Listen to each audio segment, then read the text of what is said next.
the 7 logos. First up is Tito hairs.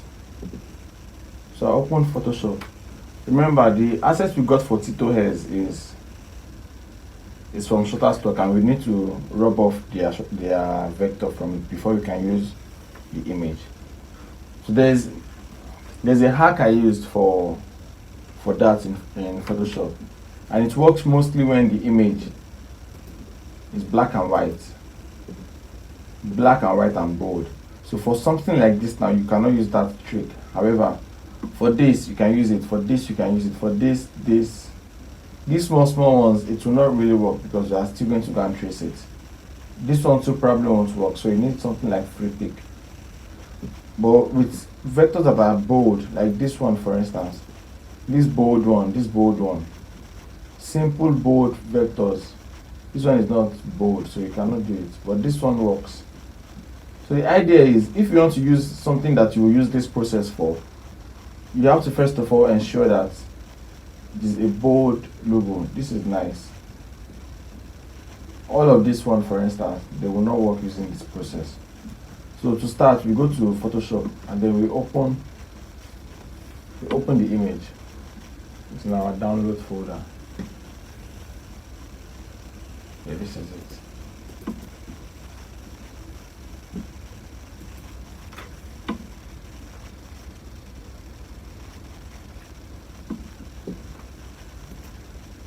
So what I will do is I will add a gradient map to it. What a gradient map does, it maps the color from this to this. So I can change this easily to black. What I want to do is I want to make the white have more influence, and then the black also have more influence. Can you see what happened there?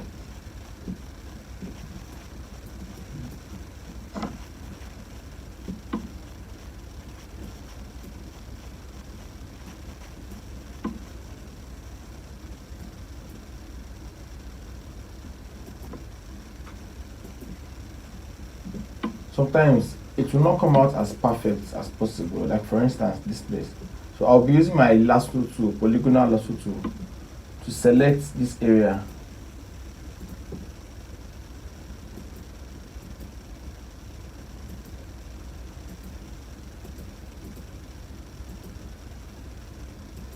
Then what I want to do is I want to fill this place with color.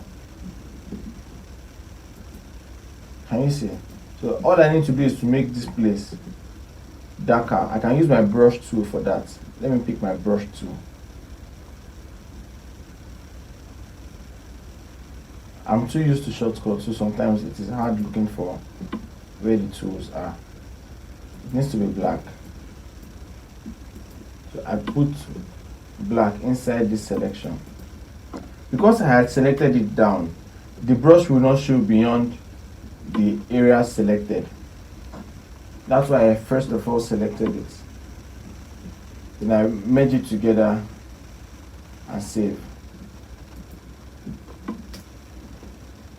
Now that I have saved it, I come to CorelDRAW.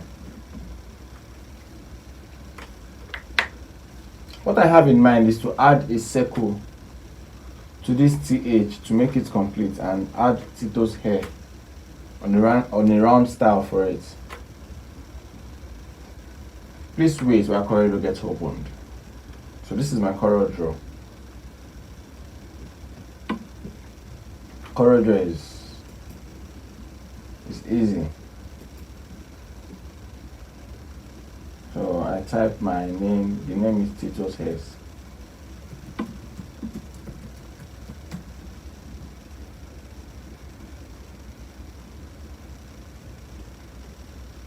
What I want to do is I want to import my picture from where it is, downloads folder.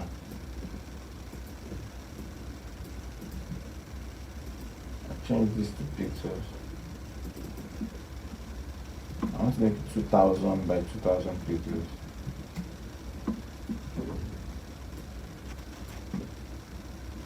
I'll be using this trace bitmap. So this is the reason why I had to first of all go and clean it in Photoshop.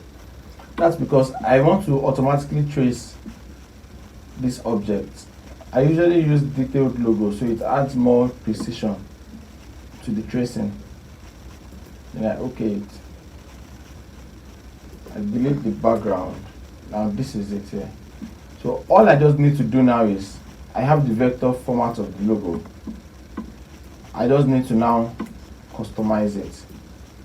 This is the logo now, for instance. Double clicking on this square here, you add a box to it, to the page. Fill the page with a box. Then I can centralize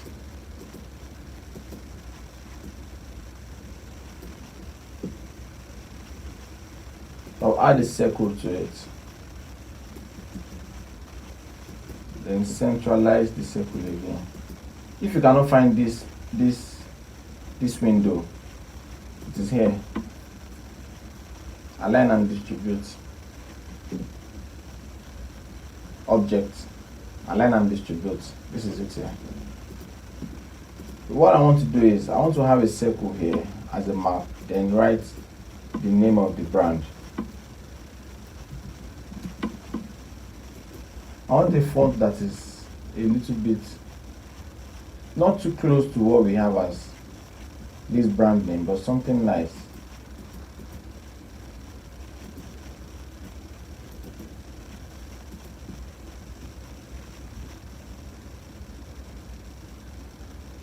Should I try Aka?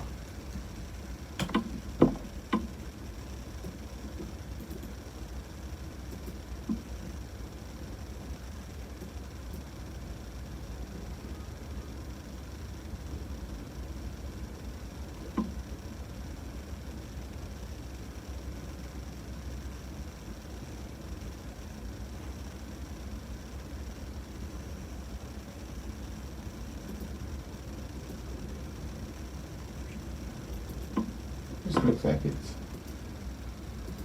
So let's use this font. So what I want to do is, as you can see, there is enough space here for the text to be. However, there is not enough space here on this side here. So to make room, I'll make this circle two different sizes, a big one and a small one. So I'll write Teetos on the small circle, then I'll write hairs on the big circle. Teetos on this side, hairs on this side. To align this to this part, I come to text and I change it to fit text to path. I carefully align it center. Yes, that's it. I can also choose to increase the size.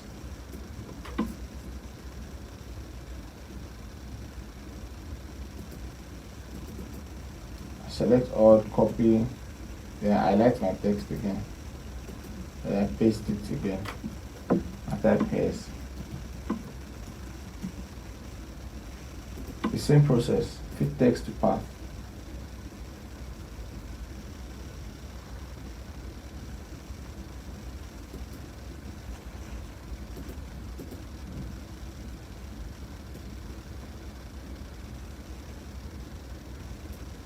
This looks like it's too close. This is the tool to space it. I pull this to the right and voila. Let's pick out the next one. This is not bad. So what I want to do is I want to have this circle to show, so it has a boundary for the viewer to understand that this is a circle. So I will first of all break this apart. Command K is to break it apart. So I break it apart from the part. So the circle stands on its own, unlike this one, where the circle is still connected to the Teetos. When I hit Command K, I'll use that to break it apart. Or I can come to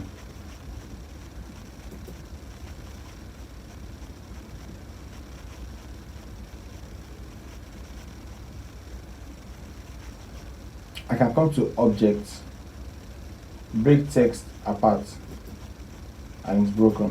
So this circle is separate, this is separate. So I want to increase the thickness of the outline. I do that here. Make the outline, let's say 4. That's too much. Let's look at 2.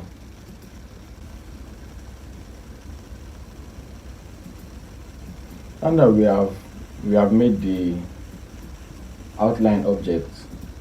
What I'm trying to do is I'm trying to trim these edges to display only these parts of the circle, so that way it doesn't look too busy.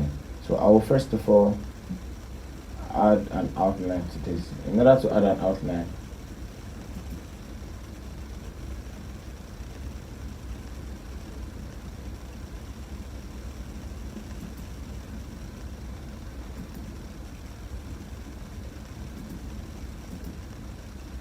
I think 8 is fair. So I'll convert the outline to an object,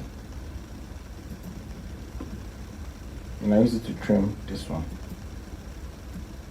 This is weld. This is cut out. This is intersect. So I'll be using cut out, that is trim, so to cut it out. The way I selected it is I first of all selected the knife, then I selected the bread. So this is the knife. You pick the knife first, then you pick the bread and you trim. Can you see? If I picked the bread first and I pick the knife, the bread will cut through the knife. Can you see what happened? But instead, you want to pick the knife first, then you pick the bread before you trim. And that's that. Then you go through the same process for this bottom also. We used 8-point fill. Convert to objects, Command Shift Q, Control Shift Q.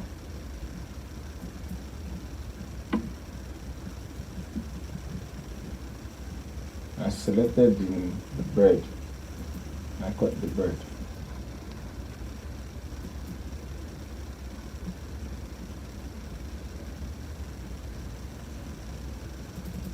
And I make this a little bit more intuitive.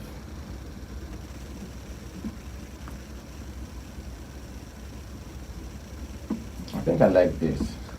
So as at this point now, the logo is double clicking on this box will add a box around the entire page.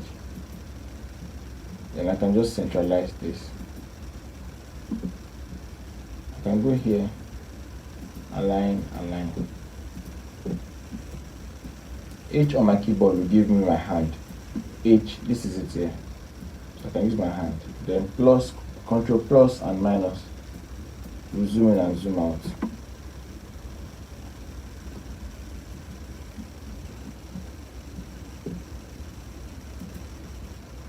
The Teetos hairs is done. What is left now is the colors. According to the client, she wants purple. So let's see how we can achieve purple for her.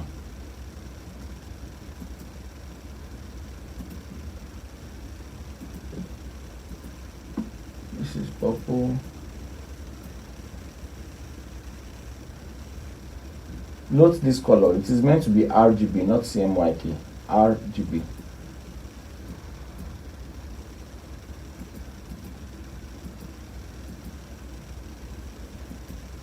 Because we will be introducing gold, it will be nice for the purple to be a dark shade.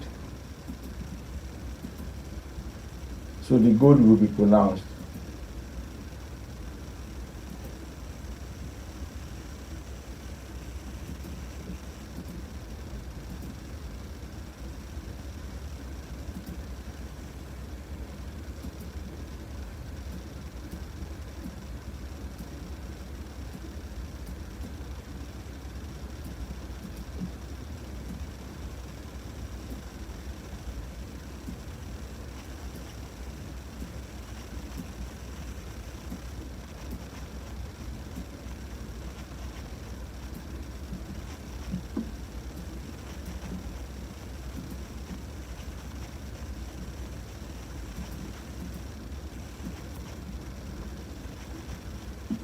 I have grouped it already with Command G. Command or Control U will ungroup it. And now they are individual elements.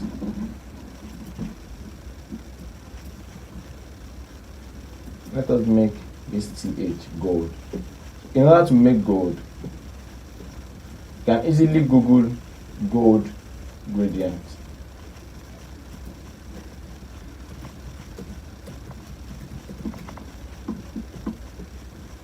Yes. So we'll pick our gold from this gradient. Now, which gold do you feel we should use? This is nice. This is nice. I need something calm.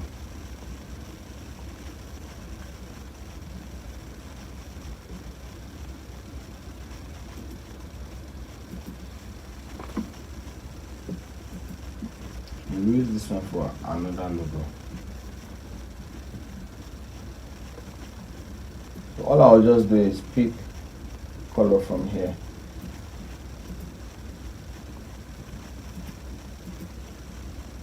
G on my keyboard, this one here.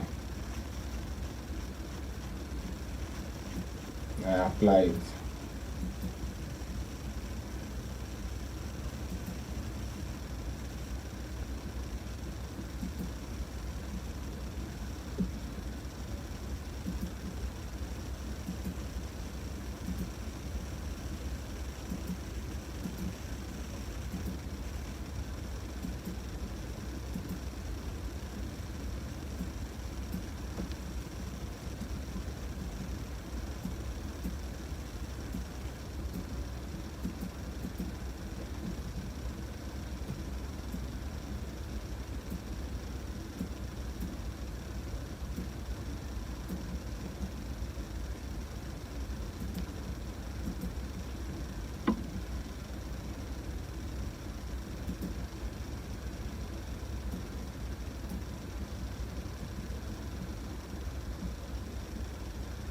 I can add some shadow to this to add some depth to it. So it pulls the logo out. Command K is to break the shadow apart. Then I add another shadow again. This shadow this time will be less feathered. Command plus will zoom in. Let us look at what that looks like.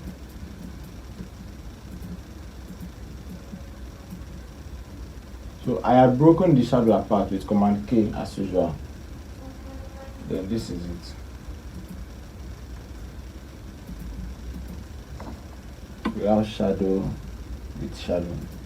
Look better with shadow. I can feel like adding a little effect here. Let me show you. A little reflection. I need to pick the pen tool. So I'll just draw across.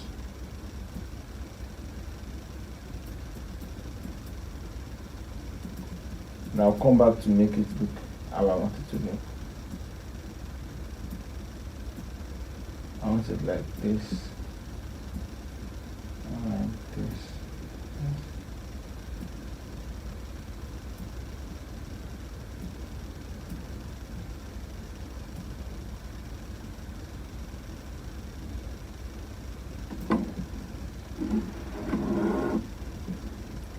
So I'll make this the brightest color. I'll remove the outline by right clicking on this color here. Then I'll power clip this into the T itself. It is all grouped, that's why it was power clipped into everything. I need it inside the T, so I'll first of all ungroup it. I can power clip now into the T. And I could add a little bit transparency so it's not as obvious. Just looks like a little reflection. Yeah. I can add the same thing to the edge, but let's just leave it like that. So there you have it. That's the logo. You can choose to now Most times it is always ideal to have the logo in multiple color variations, so the customer can pick which color they like. And then also when you give them multiple colors, they just feel like you are giving them extra value for their money. So let's make this look like white. Let me see the shadows. On white, you don't need any shadow. I need this color, so I need to copy this. Paste it here, so I can use the color. When I hit G, if I just change this color and then I hit Command R on this, it is going to apply this color. It will repeat. So Control R will repeat this action to here. If I hit G on my keyboard again, you can see that color is there.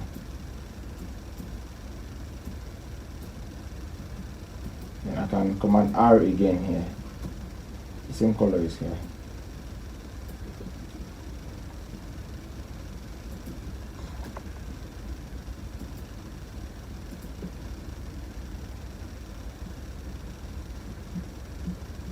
And that's that for Teetos hairs. I will still take you to how to make this a mock-up.